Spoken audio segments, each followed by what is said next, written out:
Hey, welcome to Storytime with Joey. Today we have a special visitor. This is Colton. Colton, say hello. Hi, and say hello to Mel. This is Mel. They're going to both help us today. We're reading The Mouse and the Motorcycle. If you remember last time, Ralph got sucked up by the vacuum cleaner, was taken to the laundry room, thrown in the laundry, and he had to chew his way out. Look what he did. Bow, bow, bow. But he had to leave the motorcycle behind. Keith was very, very upset. So today we're going to read chapter 9, Ralph Takes Command. It was a sad night for Ralph, a sad and lonely night. He went back to the mouse hole. His mother was sure to worry him with embarrassing questions about the motorcycle. She would expect him to help clean up after the family reunion. If he took off his crash helmet, he could squeeze under the door and explore the hall on foot. But he couldn't bear to part with the helmet. And anyway, who hadn't desired to travel by foot once you've ridden a motorcycle? So Ralph scurried through shadows onto the floor to the curtains, which he climbed up to the windowsill.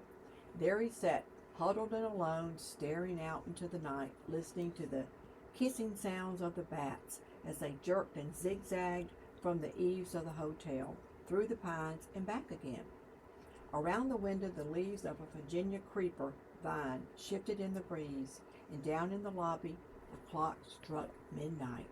An owl slid silently through the night across the clearing of the parking lot from one pine to another. Ralph can remember a time when he had envied the bats and owls their ability to fly, but that was before he experienced the speed and power of a motorcycle. Early in the morning, the smell of bacon drifting up from the kitchen brought all Ralph's dreams of the ground floor. It was not long until he was embarrassed to discover that Keith was awake and was lying quietly in the bed, watching him. "Ah," said Keith. "Oh, hello." Ralph wished he had returned to the mouse hole. "Well, I guess it's about time for me to go home to bed." But Keith sat up. "Don't go yet. Wait until my folks get up." Ralph leaped to the floor. "I didn't think you'd want to talk to me after I lost the motorcycle. I may never have a chance to talk to a mouse again." Ralph was flattered. It had never occurred to him that the boy would consider talking to a mouse anything special. "What would you like for breakfast?" asked Keith. "You mean we still get room service after what I did?" "Sure." Keith pulled his knees up under his chin and wrapped his arms around his legs. "You mean you aren't mad at me anymore?" "I guess you might say I'm mad, but not really mad.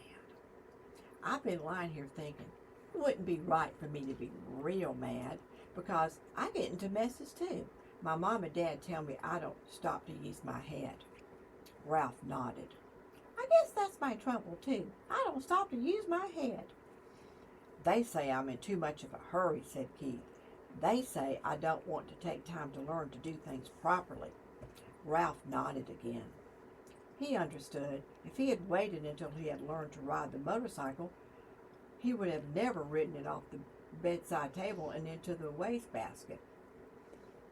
"You know what? I'll never forget the time I first rode a bicycle with handbrakes.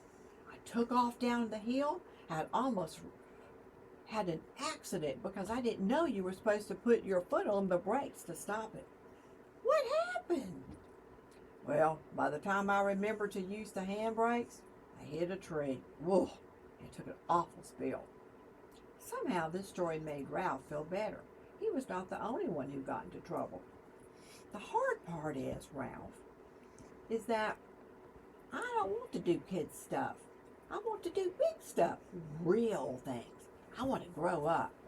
"Well, you look pretty grown up to me." "Well, maybe to a mouse. I want to be grown up like grown-ups." "So do I. I want to grow up and I want to go down to the ground floor." Everybody tells me to be patient, said Keith, but I don't want to be patient. Me neither. Someone stirred next door in room 216. Well, I guess I better be running along, said Ralph. Say, what about breakfast? Sure, what do you want? How about some bacon? And some toast? With jelly? And off Ralph ran to the mouse hole, eager to tell his family things were not so bad after all. They were still going to get room service. But when Ralph reached the mouse hole, he found lots of things going on. His brothers and sisters and cousins were all huddled together, squeaking with fright. His mother picked up a bunch of shredded Kleenex and put it down again, only to pick up another bunch, as if she did not know what to do with it. Uncle Lester and Aunt Dorothy were there, too. They were stuffing crumbs into their mouth, as if they expected to never eat again. Oh, dear me, Ralph's mother said. Whatever shall we do? Oh, Ralph, there you are. What on earth? Where have you been? Oh, never mind. We haven't had time. Time for what? Asked Ralph. What's going on around here? Well, the housekeeper. The sheeps. Oh, do be quiet, everybody, said Uncle Lester. Ralph's mother was so upset she could not tell her son what was wrong. Uncle Lester swallowed a mouthful of crumbs. It's like this, Ralph. The housekeeper discovered a hamper of sheets and towels and pillowcases with holes chewed in them. Uh-oh, thought Ralph. Whatever had happened was all his fault. He might have known. I heard her telephoning the manager about it from the office, continued Uncle Lester. The manager came up and called in all the maids and the bellboys, and everyone had to look at the holes chewed in the sheets. It was quite a mess, Ralph. The motorcycle, thought Ralph. What happened to the motorcycle? There might be a chance it did not go to the laundry after all. Uncle Lester, you didn't have to see a motorcycle in the housekeeper's office, did you? I was listening, not looking out. I'm not silly, like some people around here. Ralph, you know what this means? His mother pulled herself together. It means war on mice. Yeah, Ralph, it means traps and poison. You know, this time the management might even spend money on an exterminator. We'll have to flee. We'll have to get out of here. There's nothing else for us to do. And if we flee outside, the owls will eat us, said Ralph's mama. And they all started squealing. Shh, shh, shh, said Mom. Be quiet. Flee? Yes, Ralph, flee. Flee? And leave room service? Ralph said. Room service? Exclaimed his mother. How can we expect room service after you lost that poor boy's motorcycle? It's all right, Ralph told his mom. I've already ordered it. Room service is bringing us bacon and toast and jelly. This news made everyone get quiet. A breakfast of bacon and toast with jelly delivered to the mouse nest without first being dropped on the carpet? We want jelly! We want jelly! All the little cousins began to squeak. Be quiet, ordered Uncle Lester. Do you want them to find us? Ralph knew that no matter what the others chose to do, he was not going to leave the hotel, not until he found out what happened to the motorcycle.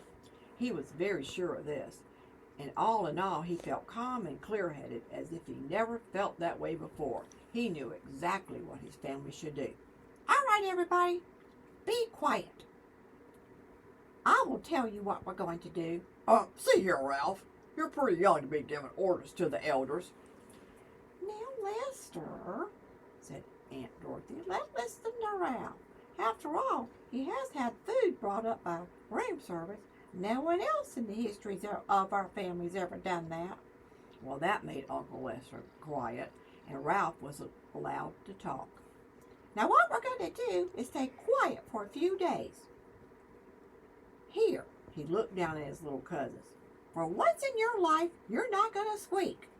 Now I'm going to arrange for room service to be brought our meals so we don't have to go scrambling around in the woodwork or looking in rooms. This way, we won't be tempted to taste any poisoned food or go near any traps. And if the management doesn't see us or hear us for a few days, they'll forget about us. They always do. Now, wait a minute, said Uncle Lester. This boy's not going to be here forever, you know. People come and go. How's that going to help? Well, Ralph had the answer. This is only Sunday. He will be here until Tuesday because Monday is the 4th of July, and his father said he's not going to drive in holiday traffic anymore. He'll always bring us plenty, and we don't have to stuff ourselves, so we can save enough to last until the management forgets about us. Uncle Lester nodded thoughtfully. Well, Ralph, that does sound like a good idea. Yes. But Ralph, his mother looked at him. There's one thing that worries me. How are we going to tip for room service? When people have a waiter bring food to the room, they always give him a coin or two for his service. We haven't any money. Ralph hadn't thought about that. If we're going to continue to accept room service, we must do the right thing. Well, don't worry. I'll think of something, promised Ralph in the grand way he had acquired some of his orders a meal. I got this. And that is the end of chapter 9. And we will find out in chapter 10 if something's really going to change. So we'll see you next time. Say goodbye, Cole.